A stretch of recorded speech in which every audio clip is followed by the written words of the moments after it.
Share માટીની ખોટ છે અને અમે તો માલધારી છીએ બાપુ અને રોવા રોતી રોતી કીધું બાપુ મારી ફરજ ને પુગાડી દેવો શામજી બાપુ સુધી.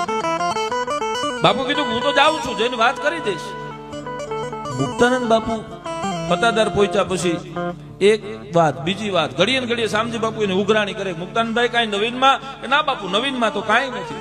થોડીક વાર થાય પાછું પૂછે ભાઈ નવીનમાં? કે નવીનમાં કાંઈ નથી. છેલ્લે શામજી બાપુ થી નો રહેવાનું. ઓલી ભરવાડની બાઈ હું કેતી હતી હન હલી ગયા. ઓહો બાપુ આ બાઈ કેતી હતી ઈ વાત તો કહે કે બાપુ ઈ ભરવાડની બાઈ અરજ કરતી હતી શામજી બાપુ પાસે જાવ છો તો કાંઈક માગી લેજો ને. કે શું માગું? એટલે એને એમ કીધું તું શેર માટીની ખોટ છે.